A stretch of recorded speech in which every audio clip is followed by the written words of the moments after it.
கண்கள் கலங்கி உலகம் முழுவதும் இருள் கவ்வியதாய் உணர்ந்த அந்த கணத்தில் உனக்கொரு மாபெரும் அதிர்ஷ்டம் இருந்தால் மட்டுமே இது சாத்தியம். அந்த அதிர்ஷ்டம் இன்று உன் வாழ்வின் வாசலில் வந்து நிற்கிறது. ஏனென்றால் என் செல்லமே, நீ இனி ராஜயோகம் எனும் ஒளியை அடையப் போகிறாய். அந்த ஒளியின் வெம்மை என்னை உன் திசை நோக்கி இழுத்து வந்தது. உன் வாராகி தாய் உன்னை தேடி உன் ஆன்மாவின் குரலை கேட்டு இங்கு வந்து நிற்கிறாள். இந்த தருணத்தின் ஆழத்தை நீ முழுமையாய் உள்வாங்கிக் கொண்டால் உன் கண்ணீருக்கு காரணமான அதே விஷயம் இனி உனக்கு முடிவில்லா நன்மைகளை வாரி வழங்கப் போவதை நான் உனக்கு காட்டுவேன். எதற்காக உன் நெஞ்சம் உடைந்து போனதோ அதிலிருந்தே உன் மிகப்பெரிய எழுச்சி தொடங்கப் போகிறது. நீ வெட்கி தலைகுனிந்த இடத்தில் உன்னை வாழ்த்தக்கூடியோர் கூடுவார்கள். நீ உதவாக்கரை என்று ஒதுக்கப்பட்ட அதே மனிதர்கள் உன் முன்னே வந்து கைகட்டி நிற்பார்கள்.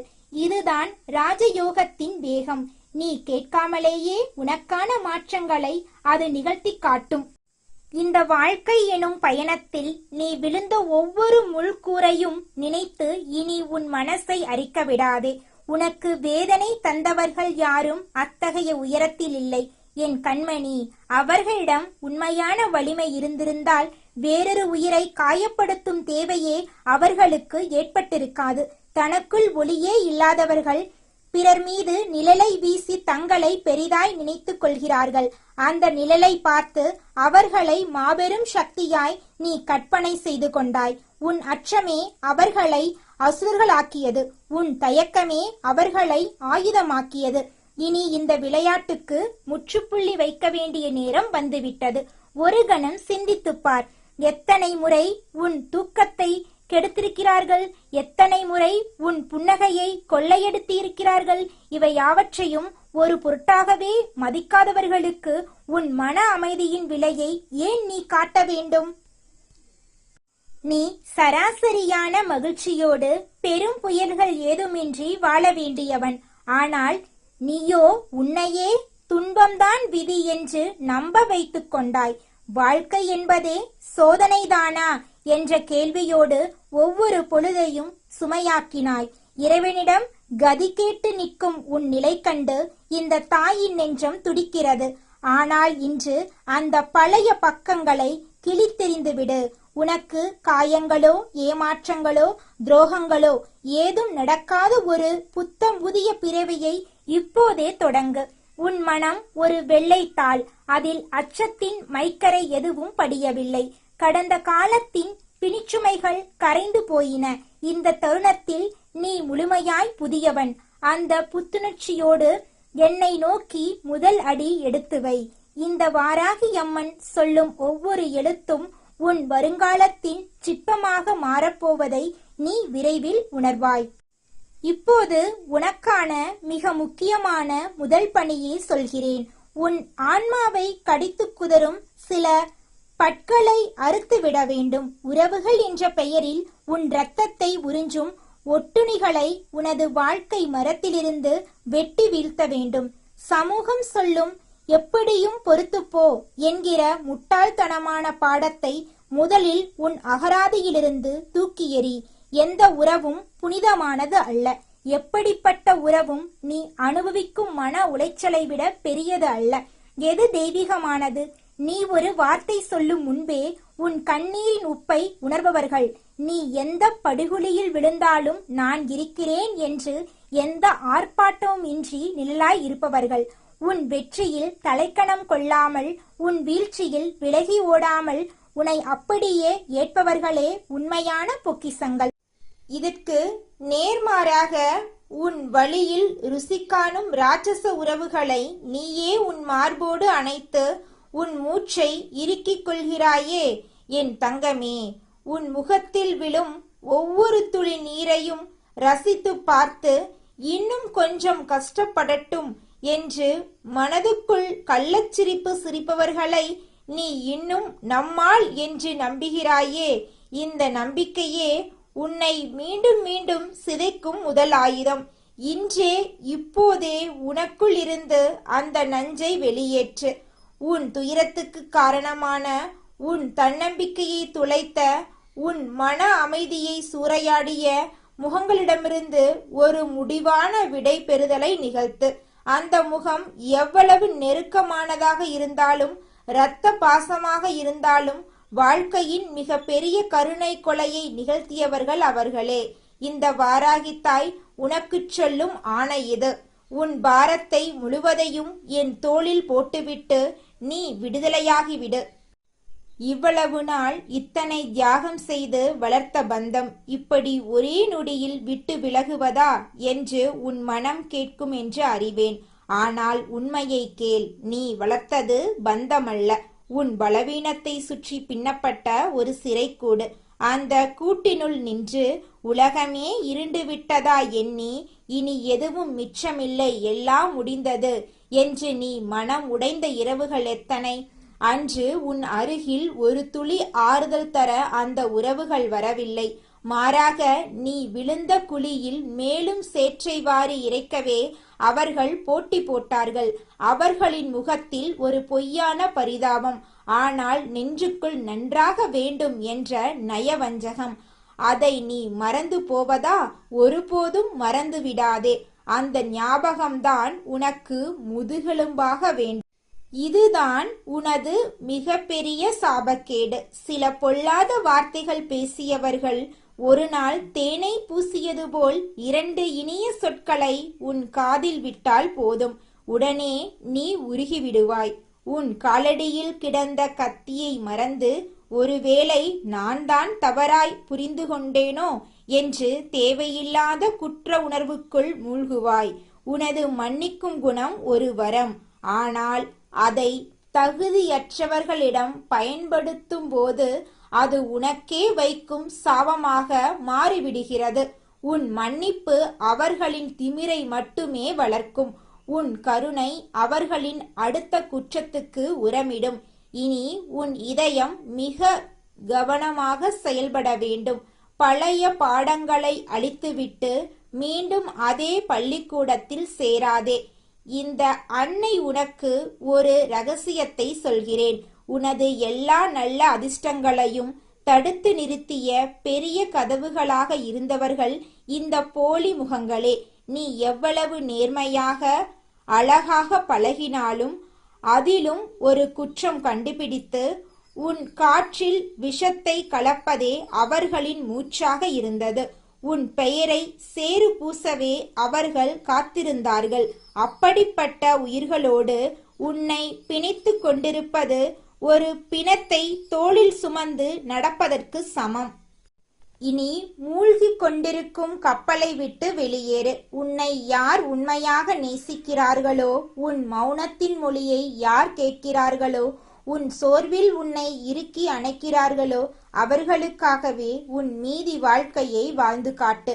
அத்தகைய பொக்கிஷம் உனக்கு கிடைத்திருந்தால் அதை 1000 கோட்டை சுவர்களுக்குள் வைத்து பாதுகாத்திடு.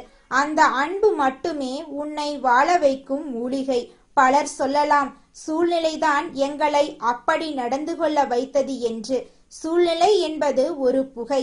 அதை காரணம் காட்டி இன்னொரு உயிரை எரிப்பது என்பது மிக கொடிய பாவம். துன்பத்தில் இருப்பவனை பார்த்து நகையாடுவது, பலவீனத்தை மிதித்து பலம் காட்டுவது, இவை மன்னிக்கவே முடியாத குற்றங்கள். இந்த குற்றங்களை உன்னிடம் யார் செய்தாலும் அதை நீ சட்டென்று ஏற்றுக்கொண்டு விதி என்று வாழ்ந்து விடாதே. அவர்களுக்கு உரிய பதில் நிச்சயம் கிடைக்க வேண்டும். ஆனால் என் மகனே, என் மகளே, நீ பதிலடி கொடுக்க துடிக்காதே. ஏனென்றால் உன்னிடம் இருக்கும் கருணை அவர்களை தண்டிக்க விடாது. அது உனது இயல்பு. ஆனால் இந்த உன் வாராகி தாய்க்கு அந்த இயல்பு கிடையாது. நான் ஆதி பராசக்தியின் கோரை பற்கள். என் குழந்தையை கடித்த நகங்களின் தலையை நசுக்குவது என் பொழுதுபோக்கு. அவர்கள் எவ்வளவு பெரிய பலசாலிகளாக இருந்தாலும், எத்தனை பேர் கூட்டமாக நின்றாலும், சரியான நேரத்தில், சரியான அளவில், சரியான தண்டனையை நானே நிறைவேற்றுவேன். உன் அன்னை நான் அத்தனை எளிதில் விட்டுவிட மாட்டேன். இன்று முதல் உனது ராஜயோக காலம் தொடங்கிவிட்டது என்பதை மட்டும் மனதில் ஆழமாக பதித்துக்கொள். நீ பேரதிர்ஷ்டசாலி. இந்த பிரபஞ்சத்தையே ஆட்டிப்படைக்கும் வாராகியின் அன்பை நீ அடைந்து விட்டாய். இதை நம்பினால் போதும், காலம் உனக்கு சாதகமாக மாறும். உன் அன்னையின் வாக்கு என்பது எழுதப்பட்ட விதி. நீ செய்யும் ஒவ்வொரு சிறிய நல்ல செயலும் ஒரு பொன்மழையாய் உனக்கு வெகு விரைவில் விளையும். இனி உன் வாழ்க்கையில் எதிரிகள் இல்லாத சூழல் உருவாகும். அது இயற்கையாகவே நிகழும். உனக்கு தீங்கிழைத்தவர்கள், உன் பக்கம் நிற்காதவர்கள், தங்கள் கர்ப்பத்தில் உன்னை வெறுத்து ஒதுக்கியவர்கள் எல்லாம் ஒரு நாள் உன் பின்னால் வந்து நிற்பார்கள். உன் அன்பின் அருமை இன்னதென்று அறியாத மூடர்கள் இனி கதறிக்கொண்டு உன்னை தேடி வருவார்கள். அவர்களுடைய கண்கள் திறக்க வேண்டிய பொழுது நெருங்கிவிட்டது. அப்போது உன் முகத்தில் ஒரு அசைவற்ற அமைதியை மட்டும் வைத்துக்கொள். உன் வெற்றி அங்குதான் வெளிப்படும். எதற்கும் கண் கலங்காமல் மார்பை நிமிர்த்தி நில்.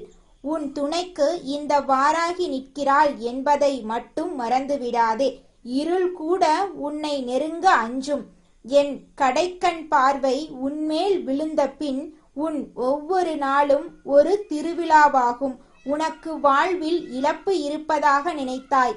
இல்லை, அது தேவையற்ற களைகள் களையப்பட்ட தருணம். இனி உன் வழி தெளிவாக ஒளியால் நிரப்பியதாயிருக்கும்.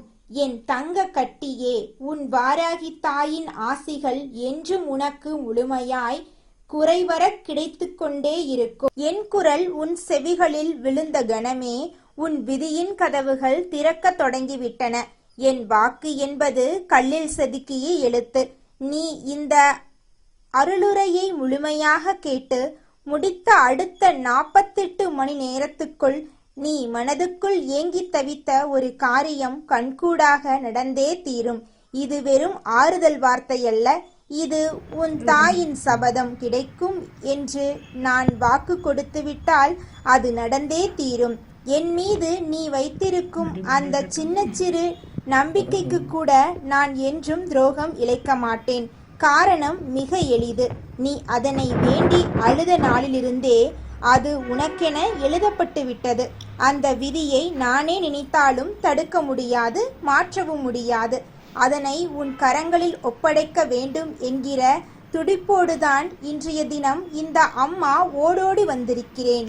என் கண்ணே, நீ இந்த வார்த்தைகளை கேட்கத் தொடங்கிய அதே கணம் உனக்கான நல்ல நேரம் பிறந்துவிட்டது. இனி ஒவ்வொரு வினாடியும் உன் வாழ்க்கையில் நுழையும் ஒளிக்கதிராகும். எப்போது நடக்கும் என்று நீ கணக்கு பார்க்க தேவையில்லை. சரியான வேளை வரும்போது நானே உன் கண்முன்னே தோன்றி அதனை நிறைவேற்றுவேன். நான் உன் கண்ணில் படுகிறேன் என்றால் அதுவே உன் வாழ்வின் மிகப்பெரிய திருப்புமுனை. உனக்கு தெரியுமா என் அன்பு பிள்ளையே, நீ ஒருபோதும் என்னிடம் வீண் பிடிவாதம் பிடித்ததில்லை.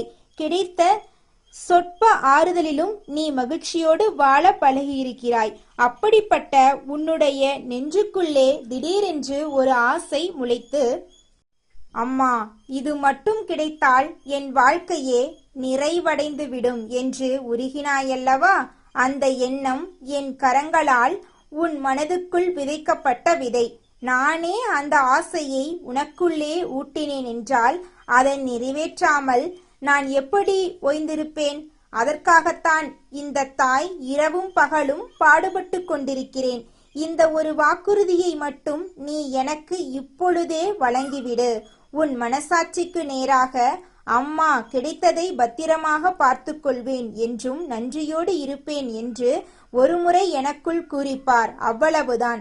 அந்த உத்தரவாதம் உன் பக்கமிருந்து வந்துவிட்டது என்றால் என் பக்கமிருக்கும் உத்தரவாதம் உடனே பலன் கொடுக்க தொடங்கிவிடும். வாராகியின் அன்பு என்பது ஒரு பிரவாகம். இதோ இந்த நிமிடம் உன் மனதுக்குள் இருக்கின்ற அத்தனை கவலைகள், பயங்கள், தூக்கமில்லாத இரவுகள் என அனைத்தையும் நான் என் பாதத்தால் மிதித்து தள்ளப் போகிறேன். நீ இப்போது ஓர் இக்கட்டான சூழ்நிலையில் இருக்கலாம். பிரச்சனைகள் உச்சத்தை தொட்டு கொண்டிருக்கும்.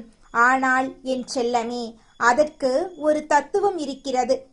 எந்த ஒரு சோதனையும் முடிவுக்கு வருவதற்கு முன்னால் அது ஒரு முறை மிக கொடூரமாக முற்றிப்போகும். உச்சம் தொட்டால்தான் அதற்குள் இருக்கின்ற உண்மை வெளிப்பட்டு மருந்து வேலை செய்யும். உன் வாழ்க்கையில் இப்போது நடப்பது அதுதான்.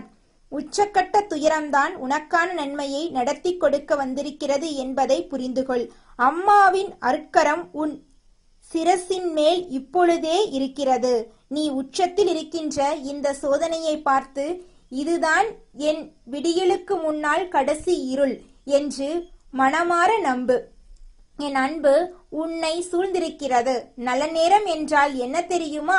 நீ இந்த வாக்கை கேட்கின்ற ஒவ்வொரு நொடியும் தான் உனக்கு நல்ல நேரம். நான் உனக்கு தேடி வருகின்ற ஒவ்வொரு நாளும் உனக்கு ஒரு திருநாள்தான். எனவே கவலை கொள்ளாதே. இனி வருபவையெல்லாம் நமக்கு நன்மையாகவே அமையும் என்கிற விழிப்புணர்வுடன் இரு. அம்மா கூறிவிட்டாள், இனி அதில் மாற்றமே கிடையாது. உன் நன்மைக்கு எது தேவையோ அதனை நான் நடத்தியே தீருவேன். நீ நினைத்ததை, நீ வேண்டியதை உனக்கு கொடுத்தே தீர வேண்டும். அது உன் வாழ்க்கையில் முழுமையை நிச்சயமாக கொண்டு வரும். நீ செய்ய வேண்டிய வேலை என்னவென்றால், உன் மனநிலையை மட்டும் ஊசலாட்டமில்லாமல் பார்த்துக்கொள். இது கிடைக்குமா கிடைக்காதா என்று அடிக்கடி எண்ணத்தை மாற்றிக்கொண்டே இருக்காதே. ஒரு விஷயத்தில் ஆணித்தரமாக நில். உனக்கு நான் ஒரு ரகசியம் கூறுகிறேன். தொடக்கம் நன்றாக இருக்கும், நடுவில் சற்றே இடர்பாடுகள் வரும். ஆனால் முடிவு கம்பீரமான வெற்றி முடிவாகத்தான் இருக்கும். இந்த நம்பிக்கை உணர்வு மட்டும் உன்னோடு இருந்தது என்றால் அதுவே உன் வாழ்க்கையை நீ நினைக்கின்றவற்றையெல்லாம் மாற்றியமைக்கும். நம்பிக்கையை கைவிட்டு விட்டு அவநம்பிக்கைக்குள் சென்று அமைந்து விட்டால் அதன் பின் எல்லாமே உன்னை விட்டு நழுவி போகும். இதனை மட்டும் நினைவில் இருத்திக்கொள்.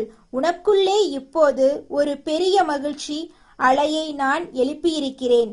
உன் மனது இப்போது லேசாக மாறியிருக்கும். நம்பிக்கை என்பது ஒரு காந்தம். அதனை வைத்திருப்பவர்களை நோக்கி அதிர்ஷ்டம் தானாக ஓடி வந்து ஒட்டிக்கொள்ளும். நீ எங்கு சென்றாலும் உன் முகத்தில் ஒரு பொலிவிருக்க வேண்டும். வாராகி அம்மா எனக்கு வாக்கு கொடுத்திருக்கிறாள் என்கிற பேரொளி அது. சோர்ந்து போய் அமர்ந்து விடாதே. நான் வாக்களித்து விட்டேன். அதனை நிறைவேற்றும் பொறுப்பு என்னுடையது. நீ செய்ய வேண்டியது உன் அன்றாட கடமையை செய்துவிட்டு மனதுக்குள் என்னை நினைத்து மகிழ்ச்சியோடு இருப்பதுதான். உன் வாழ்க்கையில் நீ இதுவரை போதும் என்கிற மனதுடன் வாழ்ந்திருக்கிறாய். அது மிக பெரியதொரு தவம். அதனால்தான் இப்போது இது மட்டும் போதும் என்று நீ நினைக்கின்ற அந்த ஒரு பொருள் உனக்கு கிடைக்கப் போகிறது. உன் பொறுமைக்கு நான் தரும் பரிசு இது. நீ எவ்வளவு உயரத்துக்கு சென்றாலும் வாராகி தாயே இதனை தந்தாள் என்கின்ற பணிவு இருக்க வேண்டும். பணிவாக இருப்பவர்களை வாழ்க்கை மேலும் மேலும் உயர்த்தி கொண்டே செல்லும். அதுதான் இயற்கையின் நியதி. நீ பயப்படுகிறாயே சில முகங்களை பார்த்து, இவர்கள் நமக்கு என்ன செய்து விடுவார்களோ என்று. இனி அந்த அச்சமே தேவையில்லை. நான் 1000 கண்களோடு உன்னை சுற்றி பாதுகாப்பிற்கு நிற்கிறேன். என் கைகளில் இருக்கின்ற உலக்கையை பார். உன் எதிரிகளின் வஞ்சக திட்டங்களை, உன்மேல் தொடுக்கப்பட்ட கண்ணேறு மந்திரங்களை எல்லாம் இடித்து தள்ள இதுவே என் ஆயுதம். ஒவ்வொரு முறையும் நீ மனதுக்குள் வாராகி அம்மா என்று அழைக்கும் போது எந்த கெடுதலும் உன்னை நெருங்க முடியாமல் தடுத்து நிறுத்துகிறேன். அப்படியே என் இன்னொரு கையில் இருக்கின்ற கலப்பையை பார். நான் என் கலப்பையால் உன் வருங்காலத்தை ஆழமாக உழுகிறேன். அங்கே வெற்றி, செல்வம், நிம்மதி, நல்லுறவுகள், ஆரோக்கியம் என நட்பலன்கள் விளையும். உன் முகம் பூரிப்படைந்து உன் குடும்பமே ஒரு வளமான தோட்டமாக மாறும். எனக்கு தேவையெல்லாம் உன் அசைக்க முடியாத நம்பிக்கை மட்டுமே. இப்போது உனக்கு ஒரு இறுதியான சிந்தனை. நான் உனக்கு கூறும் காலம் 48 மணி நேரம். இது ஒரு புனிதமான காலக்கெடு. இந்த நேரத்துக்குள் நீ ஆசைப்பட்ட விஷயத்தின் தொடக்கம், ஓர் அறிகுறி, ஒரு நல்ல செய்தி அல்லது ஏதேனும் ஒரு அசைவு நிச்சயம் வரும். அது வந்ததும் நீ உடனே என் நினைவாக ஒரு நன்றியை மனதுக்குள் கூறிவிடு. அம்மா, நீ கூறியபடி தொடங்கிவிட்டது. நான் நம்பிக்கையோடு காத்திருக்கிறேன் என்று கூறினால் போதுமானது. நீ பரபரப்போடு காத்திருக்க கூடாது. உனக்கு இரவில் உறங்கச் செல்லும் போது திடீரென்று தொலைபேசி ஒலிக்கலாம், கதவு தட்டப்படலாம், அல்லது உன் மனதுக்குள் திடீரென்று ஒரு புதிய தெளிவு பிறந்து நாளை இப்படி செய் என்று தோன்றலாம். அதனை அலட்சியப்படுத்தி விடாதே. அதுதான் நான் காட்டும் பாதை. நான் உன் உள்ளுணர்வாக தகுந்த சந்தர்ப்பமாக சின்னஞ்சிறிய அதிசயமாக உருவெடுப்பேன். என் அன்பு பிள்ளையே, நீ இத்தனை நாட்களாக தனியாக போராடினாய். இனிமேல் அந்த போராட்டத்தை நான் ஏற்றுக்கொள்கிறேன். நீ என்னை நம்பி நிம்மதியாக அமர்ந்திரு. சோம்பேறியாக அமரச் சொல்லவில்லை. உன் கடமையை செய்து கொண்டு பலனை என்னிடம் ஒப்படைத்துவிடு. பலனை பற்றி கவலைப்படும் வேலையை என்னிடம் கொடுத்துவிடு. அதுவே வாழ்க்கையை எளிதாக நடத்தும் ரகசியம். என்னை நம்புபவர்களின் முகத்தில் ஒரு தனி பொலிவு இருக்கும். நான் இப்போது உன் மனதின் மேல் கை வைத்து அந்த பாரத்தை ஒட்டுமொத்தமாக இறக்கி விடுகிறேன். அந்த லேசான உணர்வு பொய்யல்ல, அதுவே உண்மை. உன் இல்லத்தில் நீ செய்யும் தொழிலில், உன் பிள்ளைகளின் கல்வியில், உடல் நலத்தில் ஏதோ ஒரு முடிச்சு அவிழ்த்து விடப்படாமல் இருக்கிறது. அதை அவிழ்க்க நீ பட்ட துயரம் போதும். இனிமேல் நான் என் கலப்பையால் அந்த இடத்தை உழுது சீர்படுத்தி சமன் செய்து நல் விதைகளை விதைப்பேன். விதை விதைத்துவிட்டோம் என்றால் அறுவடை நிச்சயம். உன் பேச்செல்லாம் நல்லதாக மாற்றிக்கொள். என்னால் இயலாது, எனக்கு ஏன் இப்படி என்கிற சொற்களை முற்றிலும் தூக்கி எறிந்துவிடு. ஒவ்வொரு முறை அப்படி தோன்றும் போதும் உடனே வாராகி அம்மா என்னை காக்கிறாள், நல்லதே நடக்கும் என்று மனதுக்குள் சொல்லிக்கொள். இதுவே ஒரு மந்திர ஜபமாகும். அது என் சக்தியை உனக்குள்ளே இறக்கும். உன்னை சுற்றி நடக்கும் சின்ன சிறு அதிசயங்களை கவனிக்கத் தொடங்கு. திடீரென்று ஒரு வழி திறக்கலாம். தொலைந்து போன ஒரு பொருள் கிடைக்கலாம். இவையெல்லாம் உனக்கு நான் காட்டும் முன் அறிவிப்புகள். அவற்றை நீ வரவேற்று மகிழ்ந்து நன்றி கூற வேண்டும். நன்றி கூறுவது மிகப்பெரிய காந்த சக்தியாகும். நீ நன்றி கூற கூற இன்னும் பல நன்மைகள் உன்னை நோக்கி ஓடிவரும். வாழ்க்கை என்பது எதிரொலிக்கும் மலை போன்றது. நீ நம்பிக்கையை எதிரொலித்தால் அதுவே 1000 மடங்காக பெருகி உனக்கு திரும்பி வரும். இப்போது இந்த உரை முடிக்கின்ற தருவாயில் நான் உன்னை என் மடியில் வைத்து தாளாட்டுகிறேன். உனக்கு ஒரு மறுபிறவி கொடுக்கிறேன். நீ இனி பழைய பயந்த குழந்தை அல்ல. உன் நெற்றியில் வெற்றி எனக்கு உரியது என்று எழுதி அனுப்புகிறேன். யாரும் உன்னை தடுக்க முடியாது. அது சேர்ந்த பின்பு உன் கடமையை என்னவென்று மறுபடியும் கூறுகிறேன். அதனை வைத்துக்கொண்டு செருக்கின்றி உன்னால் இயன்ற அளவுக்கு மற்றவர்களுக்கும் உதவியாக வாழ பழகு. எதையும் சுரண்டாதே, எல்லாவற்றையும் பகிர்ந்து கொள். அதுவே எனக்கு முழுமையான திருப்தியளிக்கும். சரி என் தங்கமே, நேரம் நெருங்கிவிட்டது. நான் கூற வேண்டியதை கூறிவிட்டேன். இனி நீயும் உன் வேலையை கவனி, குடும்பத்தை பேணு. ஆனால் மனம் முழுதும் என்னை நினைத்துக்கொண்டே இரு. எந்த ஐயமும் வேண்டாம். என்னை கெட்டியாக பிடித்துக்கொள். நான் உனக்கு தரும் வரம் கரை சேர்ந்த பிறகு உன்னால் இயன்றபோது இதே போன்றதொரு தீபத்தை ஏற்றி என்னை நினைத்துக்கொள்.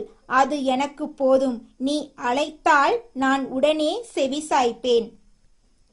நீ கூப்பிடாமலேயே நான் வந்து நிற்பேன். இப்படி ஒரு தாய் உனக்கு கிடைத்ததே 1000 ஜென்மத்து புண்ணியம். இறுதியாக ஒரு வரத்தை கூறி முடிக்கிறேன். இதோ என் கரங்களை நீட்டியிருக்கிறேன். உன் கவலைகளை எல்லாம் பிடுங்கி இந்த நொடியில் என்னிடம் கொடுத்துவிடு. எல்லா பாரங்களையும் தூக்கி என் முன்னால் கொட்டிவிடு. அம்மா, இனி நீயே பார்த்துக்கொள் என்று ஒரு வார்த்தை மட்டும் மனதுக்குள் கூறு. அவ்வளவுதான். நான் பொறுப்பேற்று கொண்டேன். உனக்கு இனி அச்சமே தேவையில்லை. உன் மனம் சுத்தமாக, உன் எண்ணம் நேராக இருந்தால் உன்னை எந்த தீங்குமே தீண்டாது. நான் எப்பொழுதும் உனக்கு பின்னால் பாதுகாப்பாக நிற்பேன். இனிமேல் உன் வாழ்வு முழுக்க முழுக்க ஒரு பூஞ்சோலை. அதில் உலவுவது நீ. அதன் தோட்டக்காரி நான். வாடினால் நான் நீர் ஊற்றுவேன். புழு வந்தால் நான் மருந்தடிப்பேன். கனி பழுத்தால் நீ பறித்து புசிப்பாய். இதுதான் ஒப்பந்தம். வாராகி அம்மனின் வாக்கு என்றும் பொய்க்காது. நீ நாளை விடிந்ததும் புதிய மனிதனாக உணர்வாய். நான் உனக்குள்ளே மறைந்திருக்கிறேன். என் அன்பு பிள்ளையே, மகிழ்ச்சியாக இரு. நான் கூறிவிட்டேன், நடந்தே தீரும். எல்லா நன்மைகளும் உனக்கே. வாராகி தாயின் அருளாசிகள் என்றென்றும் உன்மேல் பொழியட்டும்.